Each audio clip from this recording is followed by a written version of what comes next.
Quiero platicar con el diputado federal del PAN, Héctor Jaime, sobre la importancia de los hábitos, de ser conscientes de comer bien, de dormir bien, de hacer ejercicio, porque a veces parece tan elitista cuidar nuestra salud. Héctor, bienvenido. Gracias, Joel, y muy buenas noches. Un placer saludarle. Igualmente.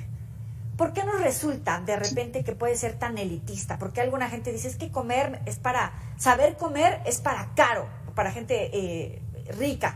Ir al gimnasio es para gente rica, como ese estigma que de repente puede haber sobre alimentarse bien. Sí, me parece que es un error, Joely, de percepción de la gente. Tenemos que estar invirtiendo mucho más en educar y en formar en el autocuidado de la salud. Fíjate que se acaba de publicar un estudio revisando con evidencias cuáles son aquellos factores que impactan más en la sobrevida con bienestar, que puedas llegar tú a ser un adulto mayor con bienestar. Y son 23 factores. De esos, Joely, 19 no tienen que ver nada con los médicos, más bien con nosotros. Entre ellos, por ejemplo, lavarse las manos. No creo que tenga nada elitista, a menos que no haya agua, bueno, pues se tendría que cuidar. Pero en México, por fortuna, a pesar de que la inflación ha hecho que todo sea mucho más caro, las frutas y las verduras de la estación, del tiempo, son realmente económicas. Y no se ocupa ir a un gimnasio, se ocupa caminar 30 minutos. Se ocupa de tener conciencia de que hay áreas de oportunidad para dormir bien. Bueno, pues se ocupa también la mecánica de tener una buena cobijita, si hace frío, que no te dé aire. Pero,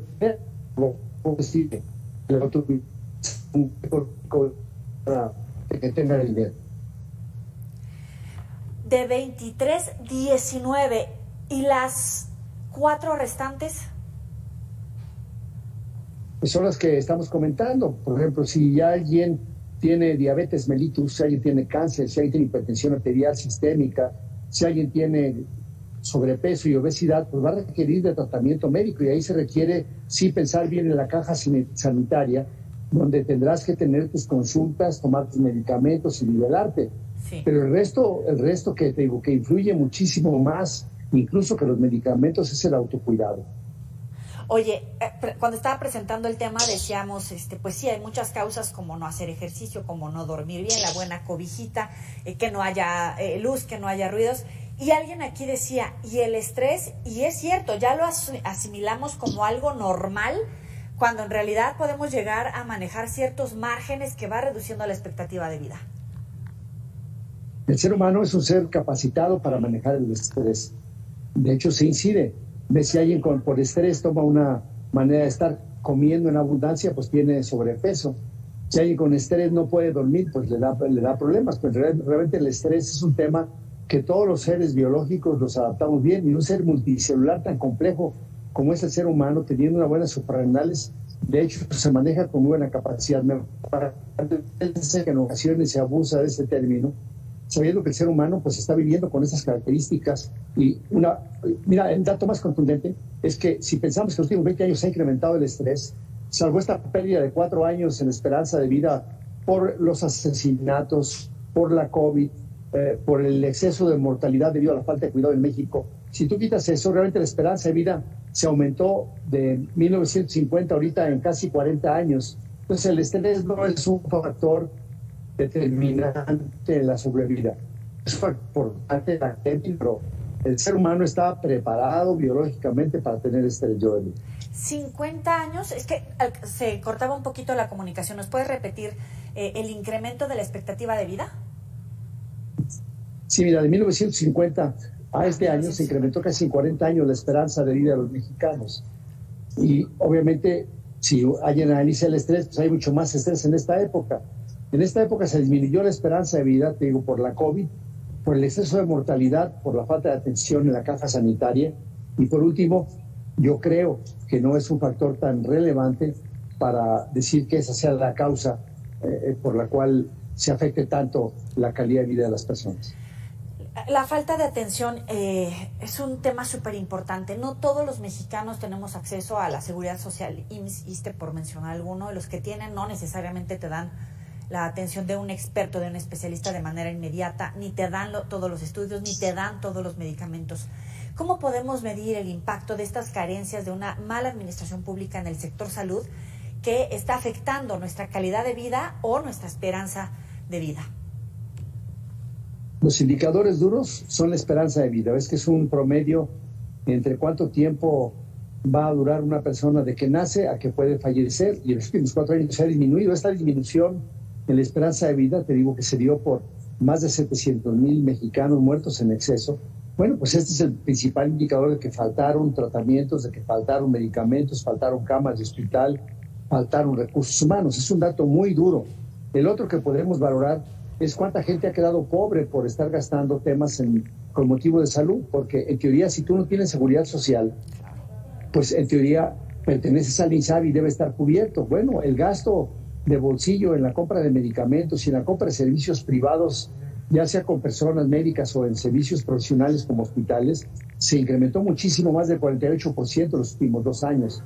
Entonces ahí también es otro indicador duro de que pues los servicios que debería otorgar el Estado no lo está otorgando, y salud demorada, Joely, es salud fracasada. Ahora, otro de los ángulos, el incremento en el número de suicidios. ¿Qué nos está pasando a este México joven afectado por temas que a veces ni siquiera somos capaces de hablar entre familia, de poner sobre la mesa en la sociedad y entenderlo como un tema de salud pública, de salud mental?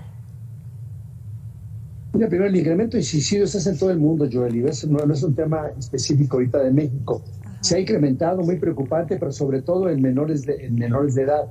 Es un tema que debemos de atender de manera puntual la familia, la comunidad y obviamente el sector sanitario. Pero si hay algún sector deficitario en el mundo pleno, es presente la inversión en salud mental. Y en el tema de los suicidios, muchos de ellos asociados a otro tipo de adicciones, como es el alcohol, como son las drogas, pues a veces es más complejo atenderlos. Falta profesional de la salud, falta inversión en este tema, y si es un tema que qué bueno que lo toca Joely, que merecería un programa específico, porque también pues existen hoy la manera de autopsias verbales. Hay gente que se suicida y deja sus notas póstumas, y con base en eso uno puede saber qué está ocurriendo, ¿ves? Porque han ocurrido tragedias, por ejemplo, que una mujer embarazada se ahorca. Imagínate tú la tragedia de una mujer que toma esa decisión, pues porque quizás en nuestro medio no fuimos capaces de entender qué le estaba ocurriendo y fuimos indiferentes en el círculo más cercano, con los más prójimos, que es la familia. Y como sociedad, ¿qué nos está faltando para entender, para ponernos en los lugares de esas personas y acompañarlos en el proceso? No, te insisto, a mí me parece que nos falta un poco más de empatía con lo que está ocurriendo con los demás. Hoy tú puedes estar en una reunión de 20 personas y si tienen su celular, hacen todo menos platicar entre ellos, mucho menos expresar sus sentimientos. Hoy lo que no pasa por un emoticón es muy complejo. Pero también ya hay mecanismos para darse cuenta que hay factores de riesgo, ¿ves? Hay instrumentos que se escriben, que la gente va llenando sus formularios y uno se va a dar cuenta del factor de riesgo. Nosotros tenemos ya publicaciones hechas sobre este tema y los factores de riesgo sobre suicidio. Es un tema muy complejo, es un tema que sí hay que ponerle mucho más atención y bueno, pues nos debe llamar, por el dato que estás comentando, debe llamar la atención a todos nosotros. Es una tragedia que alguien decida quitarse la vida.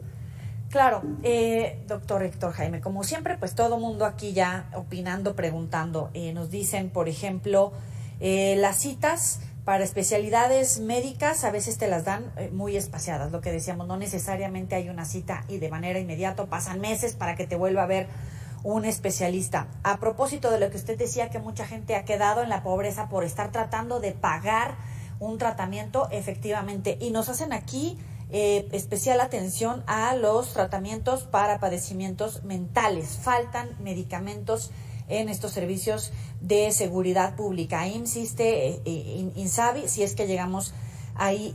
También nos dice grave el incremento de casos de menores con casos de depresión, nuevamente la falta de medicamentos. Esto es por el lado de la salud, pero me llamaba también la atención el incremento de muertes en jóvenes derivados de la violencia. ¿De qué sirven los avances científicos? ¿De qué sirve el incremento en la esperanza de vida a raíz de ese factor cuando pues nos encontramos a jovencitos que mueren en medio de una disputa territorial? Por supuesto, yo me gustaría regresar un poquitito al punto anterior. Sí. O sea, el tema no se resuelve con medicamentos. De hecho, medicalizar en casos de depresión no es precisamente la mejor opción. Pues te comentaba que hay 17 factores directos, 2 más adicionales de autocuidado, y luego ya puede ser el tipo de medicamentos, pero no puede tener una población medicalizada pensando que con eso se previene. La depresión es una causa mayor de carga de la enfermedad, está perfectamente reconocida, conocemos cuántos años de vida potencialmente perdidos se tienen por esta causa, y sí faltan más profesionales, pero no todo se medicaliza, eso me parecería un error. Interesante, interesante. Y con respecto a lo que tú, sí.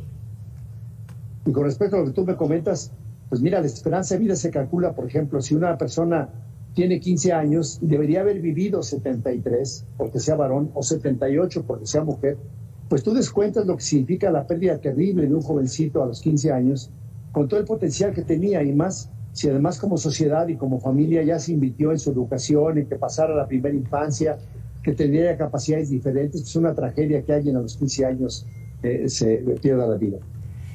¿Cómo podríamos evaluar al gobierno actual y a los anteriores en estos términos de salud y de seguridad para garantizar la vida y una buena vida de los mexicanos? Pues en salud sin duda que tenemos muchos retos, y este gobierno en particular, y quizá los últimos dos años del presidente Peña Nieto, fueron años en los cuales se congeló realmente la inversión en salud, se disminuyó la inversión en salud, estamos muy por debajo de lo que se necesita para entregar un paquete básico de servicios en salud. Y en esta administración, aparte, se ha monopolizado de manera mal los derechohabientes y los derechos carecientes, como menciona Julio Frenk en algunas de sus notas.